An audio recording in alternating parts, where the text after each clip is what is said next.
Bonjour à tous et bienvenue sur ce nouvel épisode de mon podcast. C'est un plaisir de vous retrouver. Aujourd'hui, on va discuter de prise de masse. Il y a 2 semaines, j'ai fait un épisode sur comment bien lancer sa sèche avec vraiment des conseils pratiques sans rentrer dans les détails. Et là, je me suis dit pourquoi pas faire la même chose avec la prise de masse parce que c'est également un souci que certains rencontrent, le fait de vouloir prendre du poids. Et finalement, c'est quand même le moment le plus important pour construire du muscle. On va revenir un peu sur tous ces termes, prise de masse, etc. Avant ça, je me présente. Donc moi, c'est Adrien, je suis coach en ligne. J'ai également été compétiteur cette année en bodybuilding à la WNBF. J'aide les gens à atteindre leurs objectifs physiques. J'en ai certains en sèche, d'autres en prise de masse justement. Et donc aujourd'hui, je vais vous expliquer un petit peu comment euh, quelle est ma vision par rapport à tout ça. Qu'est-ce qu'une prise de masse? Est-ce que c'est vraiment important? Donc, pour resituer un petit peu, une prise de masse, tout simplement, c'est le moment de l'année, enfin, une période, on va dire, où l'idée, c'est de créer du muscle. On appelle ça prise de masse parce que bon, voilà, on vient prendre de la masse, du muscle. Très souvent, ça s'accompagne également d'une prise de gras. Et en fait, dans l'imaginaire commun, l'idée, c'est on passe plusieurs mois en prise de masse, on prend du gras, on fait une sèche, on enlève un peu de gras, on voit le muscle qu'on a pris et on recommence. Et en fait, c'est un cycle avec, je sais pas moi, 9 mois de prise de masse, 3 mois de sèche par exemple, où ça se fait au hasard, enfin selon le physique de la personne. C'est très souvent comme ça qu'on l'imagine. Euh, de moins en moins depuis un certain moment, parce que dépendamment de l'objectif, c'est pas forcément toujours intéressant de faire une prise de masse, c'est-à-dire dans le sens prendre du gras. Il y a deux façons de faire. En fait, bon, on va reparler de la balance énergétique hein, rapidement. Euh, L'idée, c'est quand même donc l'objectif, c'est de prendre du muscle. Il y a deux façons de faire. Soit on essaye de viser un maintien calorique, c'est-à-dire on veut garder, on veut pas prendre de gras en fait, ou vraiment très très très très peu. On veut garder notre bonne condition physique en étant sec, par exemple, mais on veut quand même prendre du muscle. L'idée, ça va du coup être de viser potentiellement un maintien calorique ou alors un très léger surplus. On y reviendra après. Et l'autre méthode, c'est justement de se mettre en plus important surplus calorique et donc potentiellement prendre un petit peu plus de poids et ça peut accompagner une prise de gras. Alors pourquoi l'un ou l'autre? Je pense quand même que si on veut vraiment optimiser à 100% sa prise de muscle, ça peut être intéressant d'être dans un léger surplus plutôt que de viser un maintien. Euh, mais on va y revenir après. D'abord, quand vous voulez lancer une prise de masse, l'idée c'est évaluer son niveau actuel. Quel est votre body fat, donc votre pourcentage de matière grasse. Se dire ok, qu'est-ce que vous voulez? Est-ce que vous voulez en fait, c'est quoi le plus important? Maximiser votre prise de muscle ou alors maintenir votre condition actuelle, votre niveau de matière grasse. C'est, c'est important parce que ça va déterminer la suite. Également, ce qui peut être intéressant, c'est si vous acceptez de prendre un petit peu de gras, se fixer une limite. Par exemple, vous savez qu'à 90 kilos, vous commencez à être un petit peu dégueulasse, mais c'est le maximum que vous pouvez tolérer, et que là vous êtes à peut-être 83, et du coup vous fixez une limite et vous dites ok, quand je serai à ce poids-là, et je repartirai en sèche. Histoire de pas non plus monter trop haut et se retrouver avec un physique désagréable. Ça peut être intéressant de se fixer une limite avant même de commencer. Et donc, une fois que vous avez fait ça, ce qui est important, enfin ce qui va être, vous avez deux choix s'offrent à vous. Une approche un petit peu plus lifestyle, comme on peut appeler ça, où justement on veut rester sec, on va pouvoir prendre du muscle, mais on veut surtout pas sacrifier notre condition, ce qui est de plus en plus, j'allais dire à la mode, mais c'est une bonne chose. Enfin, je veux dire, si vous voulez pas faire de compétition, en fait, c'est normal d'avoir envie de rester sec tout le temps et de ne pas s'enfermer dans ce truc de devenir gras pendant 2 tiers de l'année et ensuite faire une sèche. Euh, si ça c'est votre objectif, vous voulez prendre du muscle tout sans rien sacrifier de votre condition, il va falloir viser un surplus. Alors, soit vous visez un maintien, soit vous visez un très léger surplus entre peut-être 0, 0,5%, du coup 0 étant la maintenance. Même si je peux quand même conseiller de viser peut-être 0,5%. Par exemple, si vous faites 80 kg, rajoutez maximum 300 calories par jour, on va dire 200-300 calories par jour. Ça va vous faire prendre potentiellement 400-500 grammes par mois. Dans tout ça, il y a du muscle et du gras. Je pense que sur du très long terme, ça ne changera que très peu votre condition physique. Et s'il faut, dès que vous voyez que vous avez pris un chouille de gras, vous pouvez très bien faire 2-3 semaines de sèche et en fait osciller entre un minimum et un maximum de poids, enfin en tout cas de condition, qui est relativement faible et qui permet de rester quand même très sec tout le temps, en limitant le temps passé en sèche.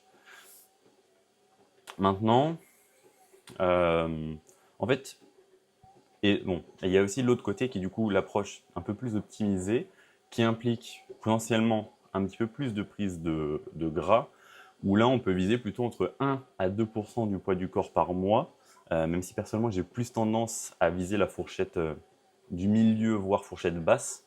Donc par exemple, si vous faites 80 kg, visez, moi j'aurais tendance à dire entre 800 grammes et 1 kg par mois. 1 kg étant bien, je pense. Si on vise la fourchette haute, c'est quand même 1,6 kg avec 2%. Ce qui, je trouve, peut être assez rapide pour une prise de gras. Hein. La prise de muscle, il faut pas oublier que c'est quand même très très lent. Si vous prenez 1,6 kg par mois, c'est certainement pas 1,6 kg de muscle. Et donc pour ça, je peux vous conseiller un surplus entre 200 et 500 calories par jour. Ça dépend de votre poids, ça dépend de pas mal de choses. Je veux dire, par rapport à votre maintenance, évidemment. Pourquoi la deuxième option, je dis elle serait potentiellement un petit peu plus optimale pour la prise de muscle, c'est parce que, alors, dans les études, on retrouve pas mal de choses. Il y en a qui disent qu'un léger surplus serait plus intéressant. Il y a des études qui ont montré que un maintien donnerait plus ou moins les mêmes résultats. Donc, on aurait plus ou moins les mêmes résultats entre un maintien et un léger surplus. En tout cas, ce qui est sûr, c'est qu'il n'y a pas de différence entre un léger surplus et un gros surplus dans la prise de muscle. C'est pour ça que dans l'optimisation, on vise quand même un surplus relativement léger. Hein. Mais en fait, dans l'idée, si on vise un vrai maintien, ça veut dire que donc, à la fin du mois, on n'a pas pris de poids, le poids n'a pas forcément bougé. Mais en fait, ça signifie forcément qu'il y a des jours où on est en déficit et des jours où on est en surplus. Parce que c'est quand même impossible d'être tous les jours exactement au maintien. Il y a forcément des jours où on sera à quelques calories de moins, des jours à quelques calories de plus, en fonction de la dépense, des repas libres, de pas mal de choses. Et en fait, ça veut dire que quand même, il y a des jours où on est en déficit. Je pense pas que ce soit le plus optimal pour optimiser sa prise de muscle. Donc, c'est pour ça que même quelqu'un en lifestyle, je peux quand même conseiller, j'aurais tendance quand même à conseiller de viser pas une vraie maintenance, mais de rajouter quand même un peu, juste quelques centaines de calories de plus, hein, rien que 200-300 calories de plus par jour, histoire de s'assurer. Alors ok, on sera un peu en léger surplus, mais en fait, si on prend 500 grammes par mois, c'est quand même très très léger. Au bout de 3 mois, je pense pas que la condition ait vraiment changé, puisque dans ces 500 grammes par mois, ok, peut-être qu'il y aura un petit peu de gras, mais il y a aussi le muscle. Et en fait, s'il faut, au bout de 6 mois, on peut très bien faire une sèche de 3 semaines pour enlever tout ce qui a été pris, si on veut vraiment garder une condition impeccable. Mais voilà, si vous visez vraiment un vrai maintien, c'est possible, vous aurez quand même des très bons résultats. Hein. Et encore une fois, je parle d'optimisation en misant un petit peu plus. j'ai pas forcément d'idée de à quel pourcentage c'est plus optimisé. Euh, Ça, il faut tester, c'est à vous de voir selon vos envies. Mais dans tous les cas, même l'approche plus lifestyle, en visant un maintien ou un très très très léger surplus, vous fera progresser d'une très très bonne manière et largement suffisante. Une fois que vous avez fait ce choix-là, de vous dire ok, est-ce que je veux garder ma condition ou est-ce que je veux me lancer dans un process plus bodybuilding et me lancer dans une prise de masse, dans une, entre guillemets une vraie prise de masse. Il va falloir vous structurer votre plan alimentaire. Donc vous avez déterminé vos calories. Comment déterminer vos macronutriments, donc protéines, lipides, glucides. On va commencer par les protéines. Euh, on entend très souvent les 2 grammes par kilo de poids de corps. C'est, je pense, très bien. Le minimum, selon moi, étant quand même 1,6. Si on veut optimiser, essayer de se rapprocher des 1,8, voire même 2. Et surtout, ne pas hésiter potentiellement à peut-être même aller chercher un petit peu plus haut. Si vous voulez titiller les 2,2, c'est même carrément possible. De toute façon, quand on est en maintien slash prise de masse, de manière générale, on a un total calorique assez élevé. Et honnêtement, atteindre son quota de protéines, c'est rarement un problème. De ce que j'ai pu voir en tout cas là depuis le temps, atteindre son quota de protéines, atteindre les 2 grammes voire plus, c'est rarement un problème, ça monte relativement vite. Pour ce qui est des lipides, et n'hésitez pas également à varier vos sources de protéines. Ne mangez pas que du poulet, c'est quand même très intéressant de varier ces sources de protéines avec du poisson, des œufs, de la viande, varier les viandes, etc. C'est quand même intéressant. Même pour les micronutriments, de manière générale, tous vos aliments, n'hésitez pas à les varier, c'est quand même important. Pour ce qui est des lipides, on est en prise de masse. Je pense que un bon écart, on va plutôt donner plus un minimum. Je pense qu'au minimum, on peut viser quelque chose comme 0,8 g par kilo de poids de corps.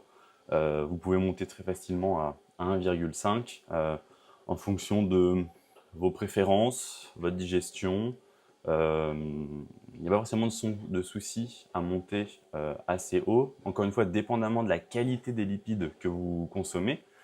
Voilà, mais je pense qu'une fourchette entre 0,8 et 1,5, c'est pas trop mal. Et tout le reste des calories, ben dans ce cas-là, vous les mettez en glucides. Euh, Parce que, autant protéines, lipides, il nous faut des minimums et des quotas qui sont intéressants parce que il y en a certains qui sont essentiels, c'est-à-dire qu'on les retrouve que dans l'alimentation, le corps ne peut pas les synthétiser lui-même. Là où les glucides, il n'y a pas de glucides essentiels, notre corps peut tous les fabriquer. C'est pour ça que protéines, lipides, c'est quand même intéressant d'avoir une fourchette, là où les glucides, bon, on peut mettre tout le reste. Et après, c'est dépendant de votre préférence. Est-ce que vous vous sentez mieux avec beaucoup de glucides et des lipides bas, ou l'inverse?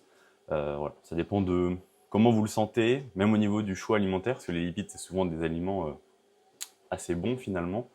Donc ça, c'est dépendamment de ce que vous préférez. Maintenant, je vais aussi aborder quelques petits points sur qu'est-ce que vous pouvez mettre en place si vous galérez à manger. C'est quelque chose, alors moi personnellement, j'ai jamais eu ce problème-là, mais il y a beaucoup de gens qui, à l'inverse, veulent prendre du poids, mais ont une maintenance qui peut être assez haute, avec un travail prenant ou peu importe. En fait, ils ont une maintenance et donc un surplus qui est encore un petit peu plus haut à atteindre, avec parfois un peu plus de 3000 calories. Et pour certains, c'est compliqué. Ils peuvent avoir peu d'appétit, etc. Ça peut être compliqué d'atteindre son quota de calories par jour. Quelques petites astuces pour vous aider à mieux atteindre votre quota de protéines, de calories, je veux dire. Vous pouvez faire des repas liquides. Alors, ne faites pas que ça non plus, mais ça peut aider. Par exemple, à 10 heures, ou enfin en collation, se faire un shaker avec de la whey potentiellement. Vous pouvez mettre de l'avoine en poudre. Et en fait, vous le mélangez avec de l'eau, vous le buvez. Du coup, ça vous fait des calories qui sont ingérées relativement rapidement. Ça s'emporte partout, il y a le côté pratique. Ça peut vous aider à augmenter facilement votre quota de calories par jour. Essayez de privilégier également des aliments denses en calories. Je ne sais pas, si vous mangez un fruit par exemple, manger une banane, c'est un aliment qui est quand même assez dense en calories, là où il y en a d'autres qui sont pleins d'eau, par exemple des fraises, une pomme ça cale vachement, alors, la banane ça cale aussi, mais je veux dire, une banane on est quand même aux alentours de 200 calories, donc ça peut être intéressant. Vous pouvez également, en fait, dans vos plats, je sais pas moi, rajouter de la sauce. Plutôt que de prendre du fromage blanc 0%, prenez-le en 3 ou 5%, ça fera un petit peu de calories en plus. Euh, Essayez de vous tourner également vers les lipides. J'ai donné une fourchette de lipides tout à l'heure, qui était, je pense, une fourchette qui est intéressante d'un point de vue santé. Euh, Vous pouvez très bien viser la fourchette haute, voire même mettre un petit peu plus, parce qu'en fait, les lipides, c'est le macronutriment qui, par gramme, apporte le plus de calories. 1 gramme de lipides, c'est 9 calories. Là où protéines et glucides, on est à 4 calories par gramme. Donc en fait, n'hésitez pas dans vos plats. En fait, vous avez fait votre riz avec votre viande, il y a vos légumes. N'hésitez pas, vous pouvez mettre simplement de l'huile d'olive. Ça vous rajoutera zéro en satiété, enfin en volume alimentaire en tout cas. Mais ça peut aller très vite. Si vous mettez 15 grammes d'huile d'olive, bon, je ne vais pas faire les calculs, mais ça rajoute beaucoup de calories. Du beurre de cacahuète, du fromage, de l'avocat, des oléagineux. Ces aliments qui sont quand même très riches en calories, qui sont pour la plupart quand même de bons aliments, euh, ça peut vraiment vous aider à atteindre votre quota de calories par jour. Également, j'en parlais à l'instant, réduire le volume alimentaire. C'est-à-dire qu'en sèche, on est à la course au volume alimentaire justement, d'avoir le plus possible. Moi, j'ai dépassé aux pommes de terre, du poisson blanc, beaucoup de légumes, etc. Là, à l'inverse, essayez de faire l'inverse. C'est-à-dire, choisissez quand même des légumes moins volumineux que si vous étiez en sèche. Euh, Évitez les pommes de terre potentiellement, étant donné que c'est quand même quelque chose de très volumineux. Vous pouvez, en source de glucides, moi je sais que les wraps par exemple, vous voyez, le pain, les pâtes, un wrap c'est quand même 200 calories, alors que ça se mange ultra facilement, vous mettez des choses dedans, ça se mange vraiment très très vite. Euh, Ça peut vraiment vous aider à avoir vos calories dans la journée sans subir et passer 45 minutes devant votre assiette à manger. Également, alors ça j'en parlais en sèche, mais c'est d'autant plus valable ici, se rajouter des aliments plaisir, c'est-à-dire du chocolat, des gâteaux, ce genre de choses.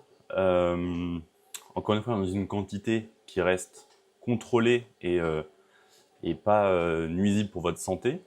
Bon, ces aliments plaisir, là les exemples que je donnais, c'est des trucs industriels potentiellement. Si vous avez 3000 calories dans votre diète, selon moi, c'est pas un problème s'il y en a 200 voire 300 qui sont pour un dessert un peu industriel le soir, sachant que dans la journée, vous aurez, en fait, avec toutes les calories que vous avez mangées, il y a quand même de grandes chances que vous recouvriez tout ce qu'il faut en termes de micronutriments pour que vous soyez en bonne santé. Donc, selon moi, il n'y a pas forcément de souci à avoir des aliments qui ne sont pas des aliments bruts et sains dans votre diète. D'autant plus, ça peut vous aider à atteindre votre total calorique. Vous pouvez également, alors ça c'est fractionner vos repas. Peut-être que ça peut être compliqué de faire, quand on est à 3000 calories, de faire que 3 repas par jour. N'hésitez pas d'en faire plusieurs. Rajouter des collations, comme j'ai dit tout à l'heure, avec un shaker par exemple, ou quelque chose qui se mange facilement. Les amandes, encore une fois, on revient, hein, les aliments lipidiques, c'est quand même intéressant. Ou de la crème de riz avec de la whey, peu importe. Et en espaçant un petit peu tout ça, ça peut vous aider justement à mieux gérer votre journée par rapport au repas et de ne pas subir les repas. Pour ce qui est de la dépense, du nombre de pas, Évidemment, plus vous allez marcher, plus vous augmentez votre dépense calorique, donc plus vous allez devoir manger pour être en maintien ou en surplus. Donc si vous voulez... alors, après ça dépend encore une fois de chaque personne, mais si vous avez beaucoup de mal à manger, peut-être que vous faites 20 000 pas par jour, si vous pouvez diminuer vos pas et passer peut-être à 15 ou 10 000, ça vous permettra de manger moins.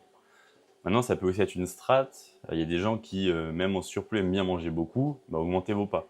C'est, encore une fois, c'est en fonction de tout le monde. Peut-être que vous faites beaucoup de pas à cause de votre travail et donc vous ne pouvez pas forcément non plus vous permettre de baisser vos pas. Cela, on parle de l'apport. Si vous galérez à manger vos calories, essayez de voir si vous pouvez diminuer votre dépense.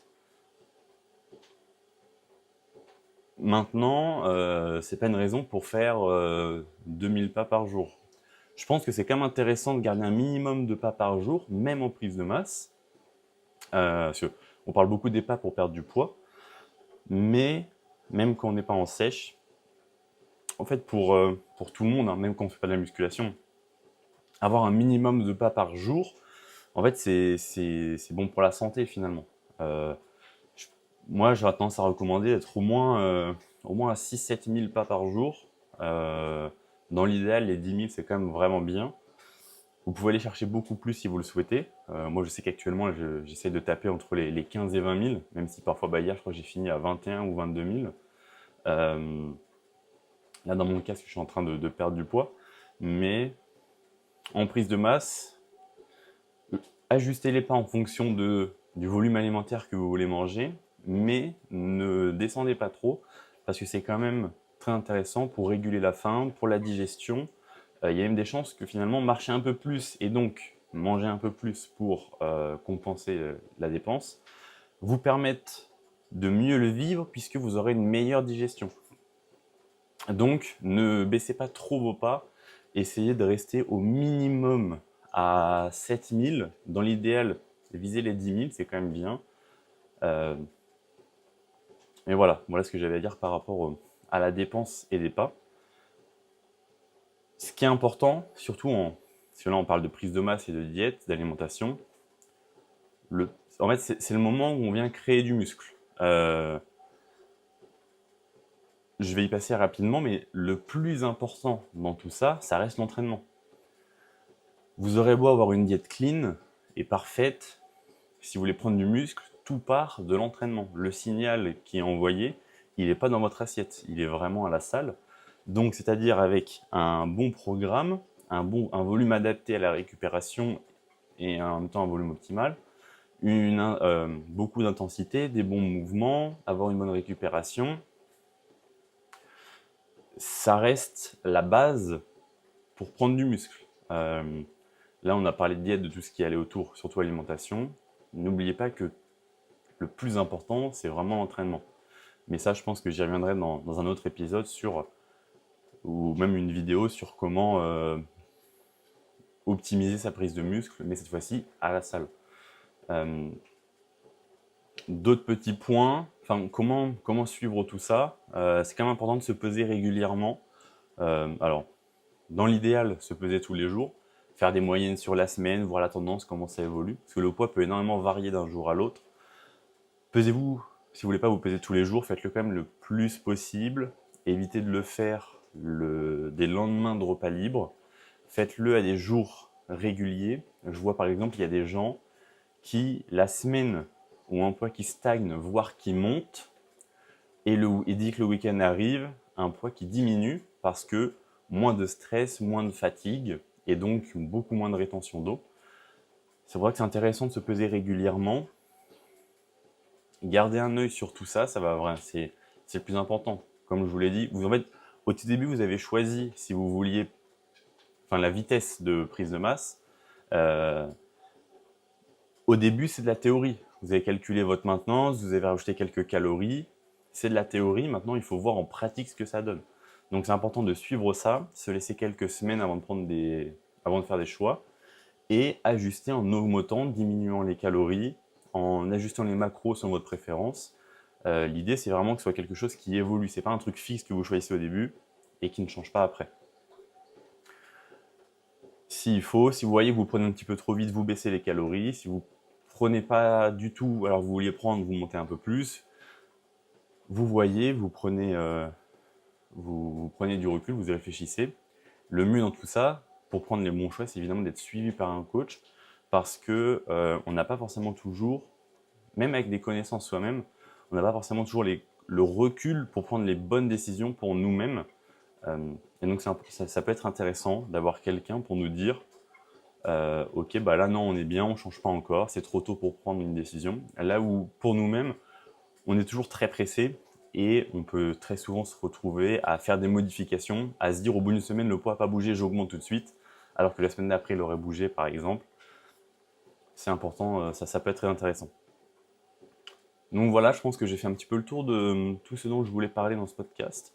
Donc la prise de masse, c'est pas forcément la course aux calories, manger le plus possible. Ça l'est de moins en moins, ça l'était vraiment à une époque. Et il y a même encore des gens, je pense, on entend qui disent ça. Hein. Voilà, je suis en prise de masse. Ah ouais, tu fais comment? Bah juste, je mange le max. C'est un truc qu'on entend de moins en moins, mais ça arrive encore pour certains qui ont vraiment du mal à prendre du poids. Ils disent juste, bah je vais manger. Le problème de ça, c'est que très souvent, les gens se retrouvent à avoir pris beaucoup trop de gras, là où c'est pas forcément l'idée. Donc la prise de masse, ça reste quand même en fait, c'est le moment le plus important, hein, finalement, quand on fait de la musculation. Parce que très souvent, on est très strict pendant la sèche. On se dit, ok, là, on est en sèche, je fais tout bien, etc. Parce que la finalité, c'est quand même de se voir plus musclé, très sec, c'est agréable. Mais en fait, le plus important, ça reste la prise de masse, puisque c'est à ce moment-là qu'on vient créer du muscle. Et c'est quand même ça l'objectif numéro 1 à la base. Donc, important d'avoir un surplus qui est adapté à vos objectifs. Également d'avoir un très bon entraînement, c'est quand même ça le plus important, hein, je le redis. L'alimentation, c'est très important, mais l'entraînement, ça reste le numéro 1.